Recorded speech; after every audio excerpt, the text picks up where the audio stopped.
trying to adjust the sound. Check one, check. Just turn it off. Check one, check, check, check, check. It's, the echoes are because you've been using the mic. Okay. This room was not built for microphones. Will it make a difference for the recording? The next speaker is Dr. Gregory Stockton. While human rights crisis to be awareness of peace and stability. Dr. Gregory Stockton, founder and president of Genocide Watch, is the keynote speaker. Welcome, Doctor. Please.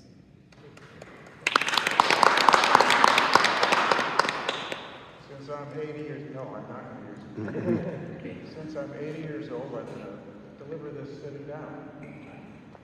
And I also am not going to use the mic. Yes, I think you can hear me, can you? Can you hear? Yeah, you can hear me. Everybody can hear me? Yeah. It's a small group here.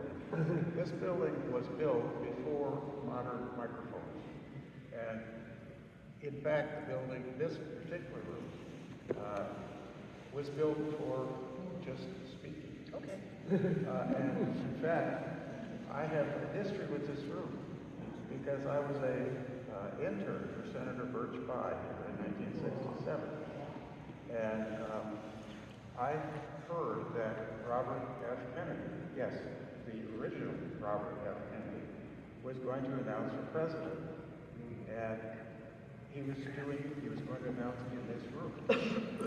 So I came down to see if I could, sit in on his announcement. And at the door they said, oh, no, it's only press. And I said, well, I'm a reporter for the Oberlin Review, our city newspaper. And they said, oh, okay, so they let me in. And so I got to sit in the front row with Bobby Kennedy announced for president. And just a few weeks later, my brother came in. We went to his office and asked, if he could, my brother and I could just shake hands with him. Bobby came up. And he didn't just shake hands with us, he invited us into his office, and he spent an hour talking to my brother and me, two college students. That is the kind of man he was. I wish we had leaders like him again. I am really honored to be able to speak with you today about a country I care so deeply about. Ethiopia is the birthplace of humanity. The oldest ancestor of humanity, Homo sapiens, dates back 4.2 billion years, and it was that remains were found in Ethiopia.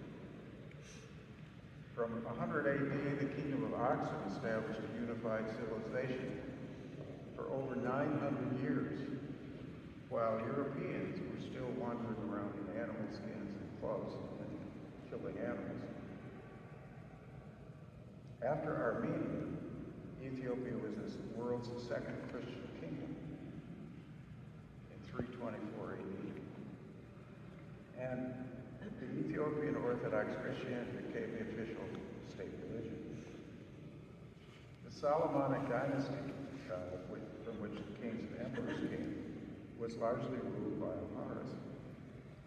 In 1866, Menelik II reestablished the Ethiopian Empire and expanded the empire.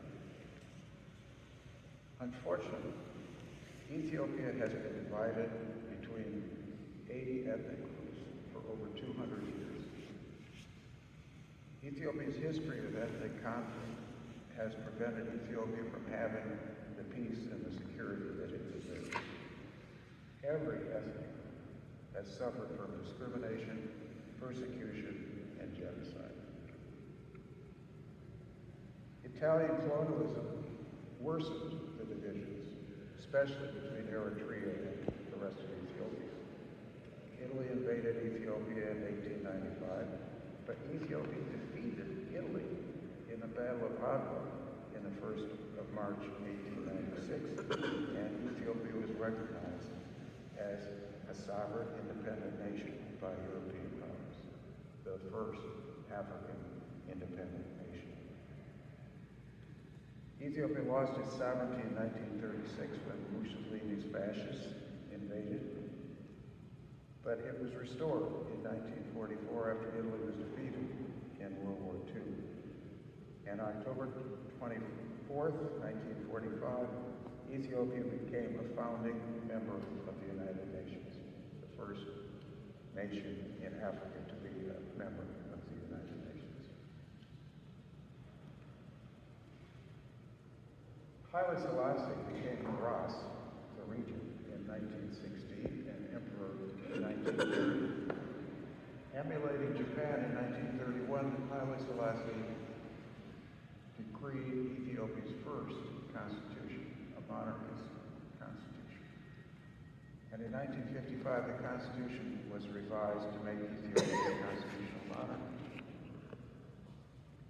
Now, today I would like to talk to you about the challenge of Ethiopian constitutionalism, because the key thing that we need to talk about right now is how Ethiopia must have a new constitution.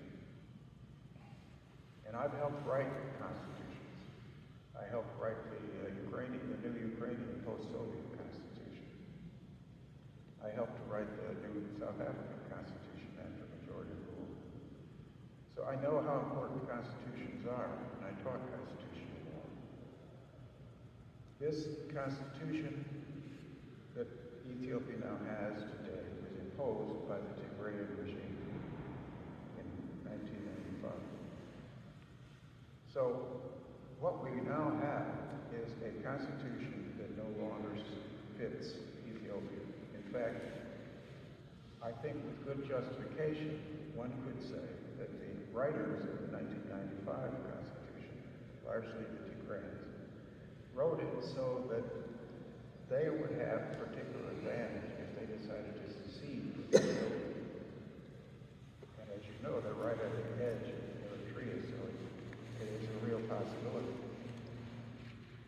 In 1974, the Mengistu regime took power, a communist regime, a Soviet-backed communist regime. And from 1976 to 78, up to 500,000 Ethiopians were murdered in the Red Terror. The first genuine genocide in Ethiopian history. The Derg imposed the 1987 Constitution, which was simply a version of the 1977 Soviet Constitution. Democratic centralism was the doctrine. But what it did is it concentrated dictatorial power in Mengistu and the Workers' Party, the Communist Party. All private property was abolished and made state property.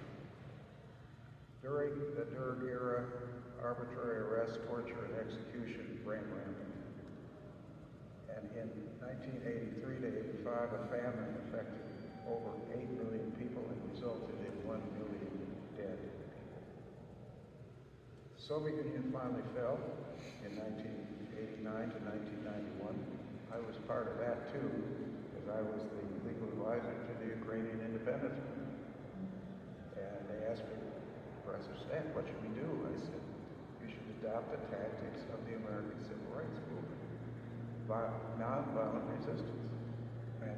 But you're going to have to teach people what that means, because we will be met with violence.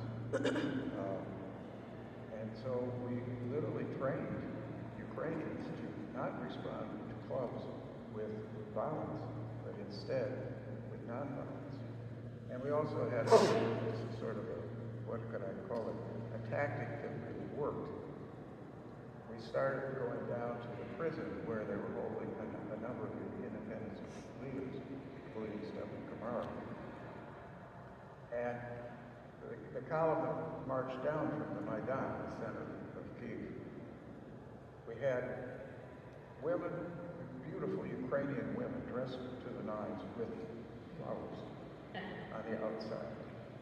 And they were, the Soviet, the KGB was along the line all the way down the way with their balaclava masks. They looked a bit like ice agents, frankly. And their clubs and all this. Were they going to attack these ladies? I don't think so. And right inside, we also then had these huge Russian-speaking Ukrainian miners from eastern Ukraine. You know, great big guys that looked like they all had black belts, you know. I think that the Oman might have just thought twice about attacking them as well. And then the rest of us cowards just walked down the middle of the line. And we walked to this prison. We did it every Friday. And then we'd come back. They wouldn't let us in, of course.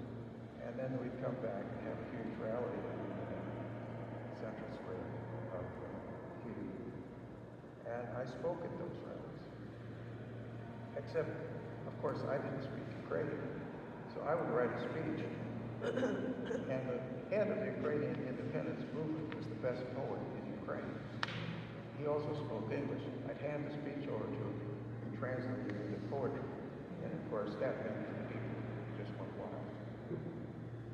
The one time when I did speak in English, it really didn't need translation, was when I went to the American consulate there and asked if they had a copy of the Declaration of Independence in Ukrainian. And of course they did. I just read the first 3 paragraphs of the American Declaration of Independence in Ukrainian to the audience. 5,000 people in the Maidan. And they cheered for 15 minutes. Those words are just as revolutionary today as they were. And even though our own nation, the United States, has not lived up to all that was set forth in terms of human rights that were put forward by Jefferson in that remarkable document, even though we didn't live up to it and still are not living up to the equality of all people. And by the way, in that document, we talk about all men are created equal. Well, that kind of leaves out half the human rights stuff. But we've come a long way on that too, because one of my ancestors was Elizabeth Cady Stanton, who was one of the founders of the American Suffrage Movement in the United States. She was at the Seneca Falls Convention in 1848. And when she got up to announce that women should have the right to vote, her husband, Henry Brewster Stanton, was vice president of the World Anti-Slavery League, thought it was such a radical idea, he walked out of the Seneca Falls meeting. She brought it around, by the way. She brought it around. But that is while our country has gradually increased the scope of the liberties that are protected by our Constitution to include all people in America. The question I have now is, are we going to be able to hold those freedoms? Because I think right now we're in the grip of a regime that is white racist, that is, in fact, I believe, almost Nazi. And when we were sending ICE agents around to arrest people who come here seeking asylum or immigration, I believe we are violating the basic principles of our own country's Constitution. Well, that kind of ethnic and racial distinction is what has cursed mankind from the beginning of time. We are born to be ethnocentric because we're born into a certain culture with a certain language. And that culture becomes what we think is ultimate. We believe that leaders can convince us that our culture is somehow superior to everybody else's. It results then in racism, in ethnocentrism, and eventually genocide. And that's what, of course, Genocide Watch and the Alliance Against Genocide is determined to stop. So how do we stop it in Ethiopia? Because Ethiopia has been cursed with these ethnic divisions for at least 200 years. Well, they degrade People's Liberation Front, made things even worse. They overthrew the Derg communist regime, which is a very important thing to do, May 1991. But then they took power and they appointed Tigrayans to run the government. And then they committed genocide against Anuaks, Oromos, Ogadenis, Amhars, you name it. They committed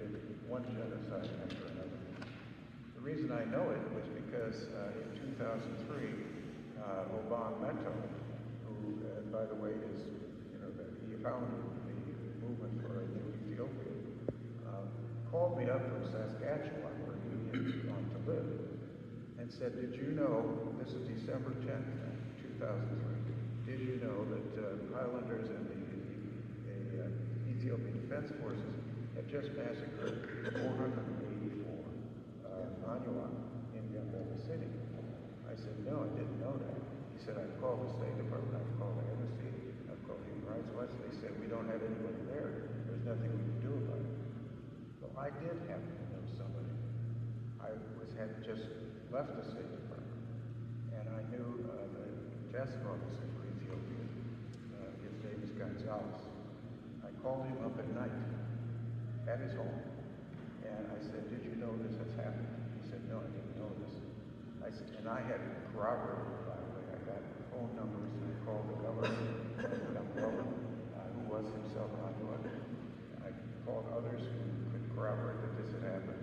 And then I called Gonzalez, and I said, could you call our ambassador out there, Oriol Braziel, one of these rare ambassadors who could actually think outside the box, and go ask her to please march into Prime Minister Melis's office and tell him to stop this genocide. And she did. And they did. They stopped. They'd already killed over 1,000 people. And many had fled into Pochala refugee camp out in Sudan. Just a few months later, I got a satellite phone call from Pochala camp saying the Ethiopian Defense Forces are 20 kilometers away. They're going to invade the camp tomorrow. I said, he said, because they want to force us to go back to Ethiopia. Again, I called Mr. Gonzalez. I said, please get Ambassador Braziel to again walk into Melis's office and tell him to get his troops out of Sudan in violation of international law. And they left. They left. So it's this is the sort of really quick action sometimes you need to do if you're going to prevent genocide. And we've done that in many other ways, in other countries, in other situations. Cote d'Ivoire is another one where we directly intervened. Another was East Timor, where we've actually managed to stop genocides. The idea, of course, is not to just stop them, is to prevent them. Because, and I have set up 2 international tribunals, the one in Rwanda, the one for Cambodia. And what I learned from that is, if you have to set up a tribunal, it's too late. You have to prevent genocide. Well, that's what a new constitution for Ethiopia needs to do. So let's take a look at what we need to do if we're going to stop genocide in Ethiopia. We need to write a new constitution that will really be a constitution that people can believe in, and that will unify Ethiopia the way it once was under the Haile Selassie regime and for 900 years under the Oxum Empire. To do that, we have to overcome the weaknesses in the 1995 Constitution. I want to just enumerate something. The 1995 Constitution was rooted in Marxist, democratic, centralist thinking. That really means dictatorship. And ethnic self-determination is present throughout the Constitution. It is not framed as a constitution for all Ethiopians. It's confederal rather than federal. It allows for actual collective secession and so forth by separate ethnic groups. Regional governments are given the same overlapping powers as the federal government. Unlike the U.S. Constitution, the various powers of states and the federal government are not distinguished clearly.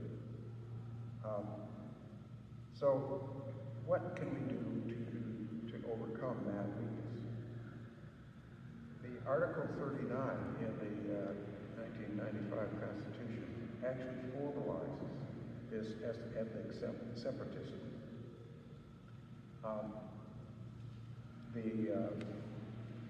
The Constitution, first of all, allows ethnic states to have their own militias. Now, that is, of course, a recipe for genocide.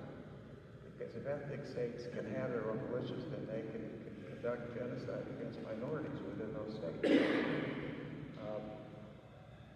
The national sovereignty is not reserved to the federal government in the 1995 Constitution because it allows for these militias, these ethnic state militias.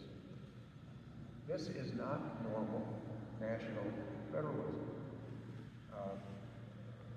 In the European Union, for instance, each member state has its own armed forces, but it doesn't allow the regions of each state to have their armed forces. In the UK, the various parts of the UK, England, Scotland, Wales, Northern Ireland, they're not sovereign.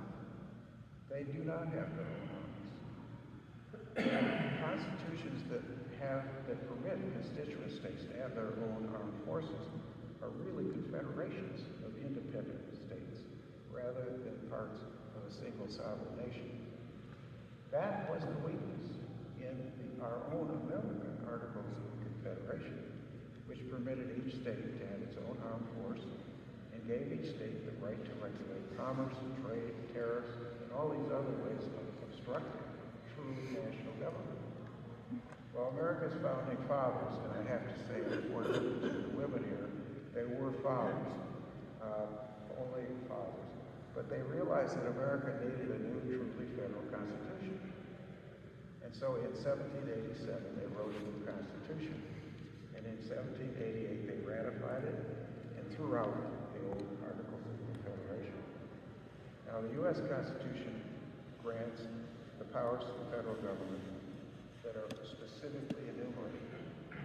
The federal government can regulate interstate commerce, levy tariffs and federal taxes, raise armed forces, conduct foreign affairs, make treaties, appoint ambassadors and federal judges, create federal courts, pass and enforce federal laws, and declare and wage war.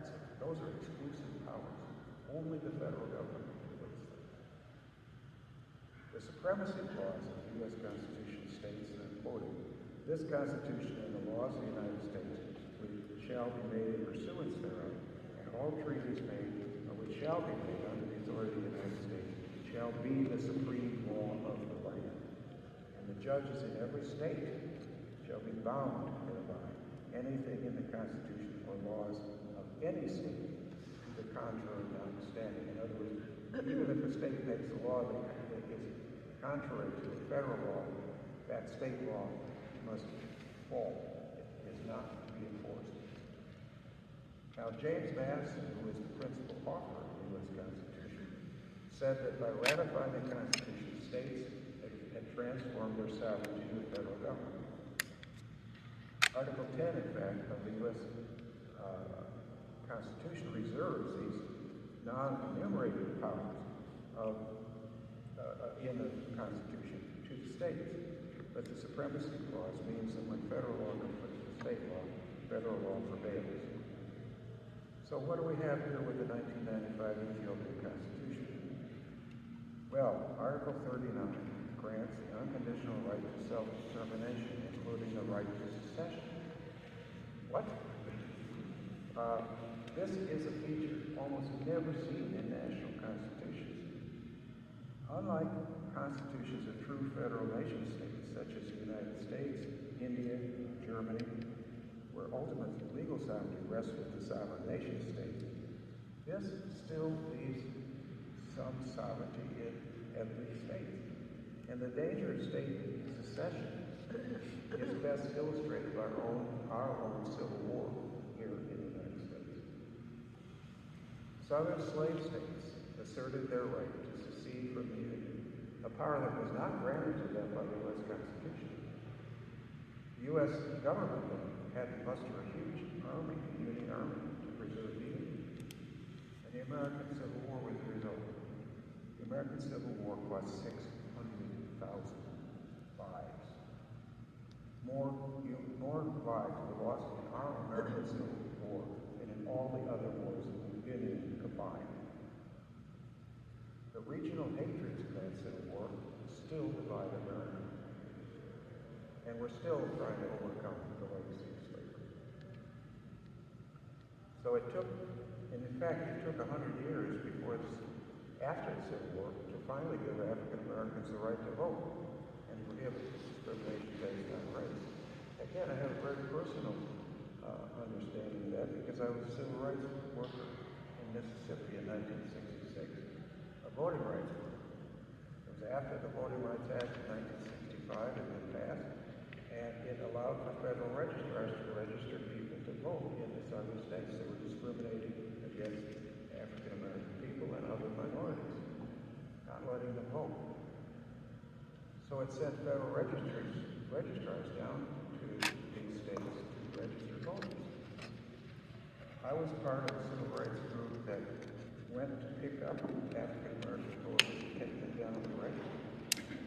And we drove down to Edgewood, Ohio, where I was in college. And what we found there was terrorism. Because we would go around and pick up a voter, we stayed with families, African American families. So we go to pick up voters to register to vote. And we were followed by the Ku Klux Klan. This is in a city of Mississippi town of Carthage, which is just a few miles down the road from Philadelphia, where they had just murdered 3 civil rights workers. They not only did that, they shot up our house one night. They, shot up with shotguns, fortunately. And a few of my friends were wounded up in the front room. I was in the back, making supper or something. And what we saw, in other words, was terrorism. Ku Klux Klan terrorism. When people ask me where's the most dangerous place you've ever worked, and I have worked in Rwanda before and after the genocide. I've worked in Cambodia after the genocide. I've worked in Iraq when ISIS still held parts of western Iraq, drove within a mile of the Mosul Dam, where they held the other side. I have been in all those places, but Mississippi in 1966 is still the most dangerous place in the world. The only place we've ever been shot at.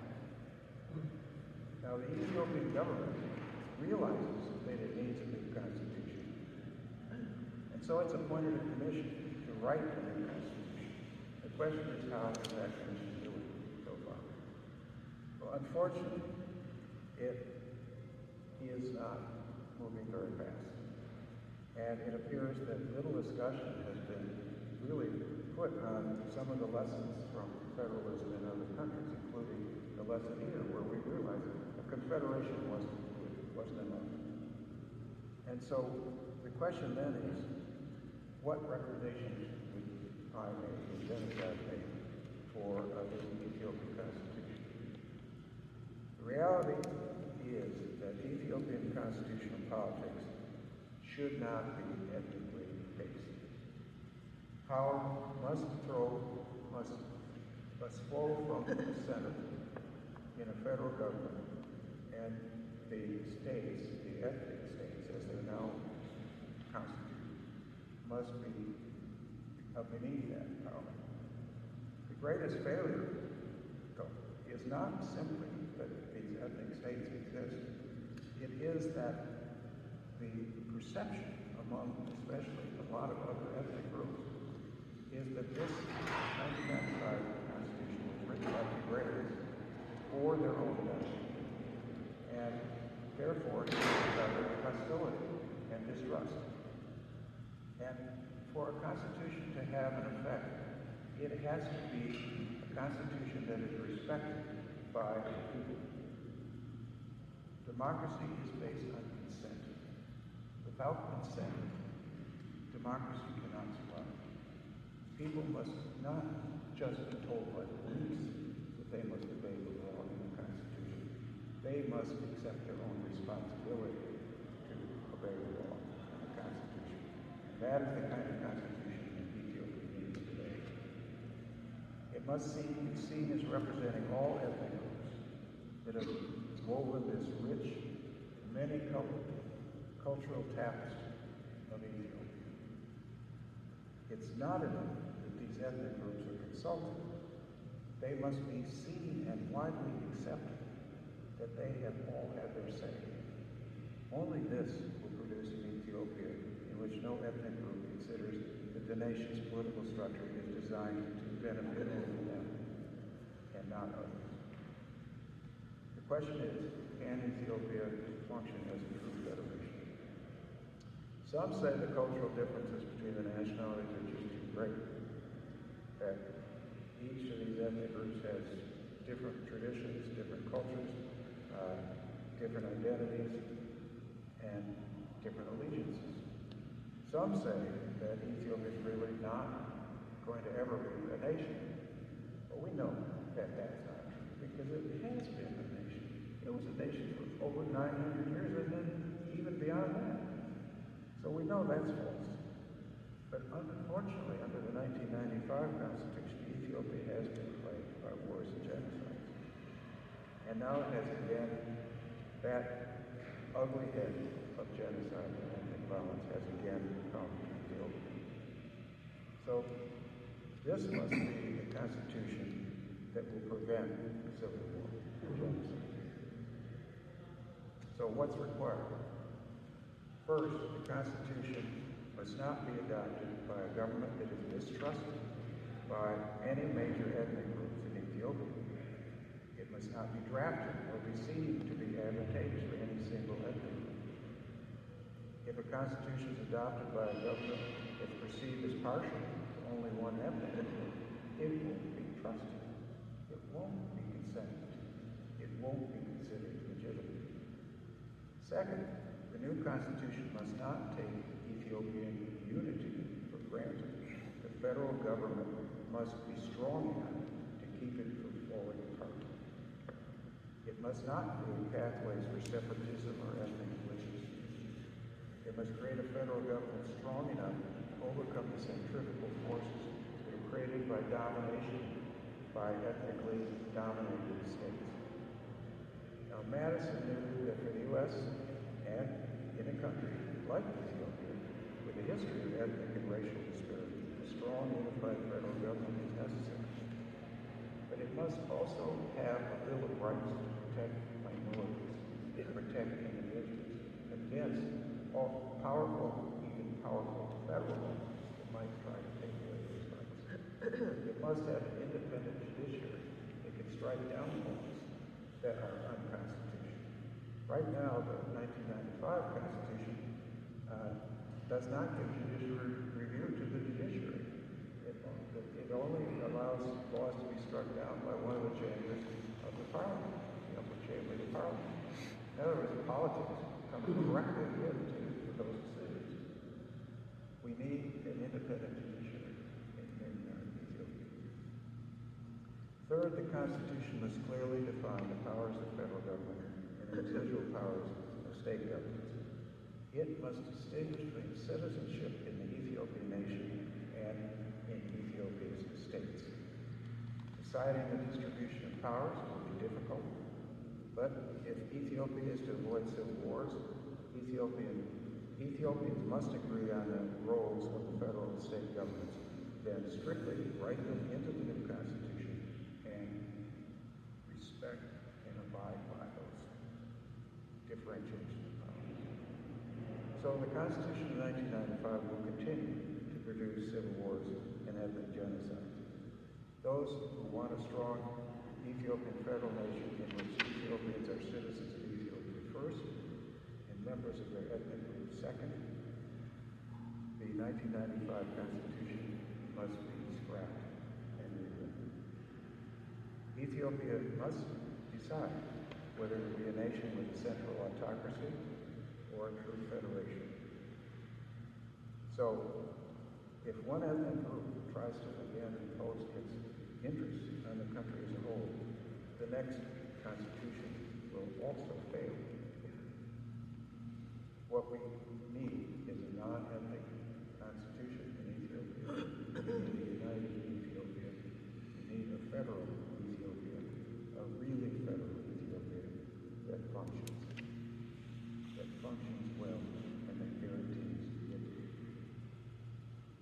close with these words from the great Ethiopian philosopher Waldo Kaiser.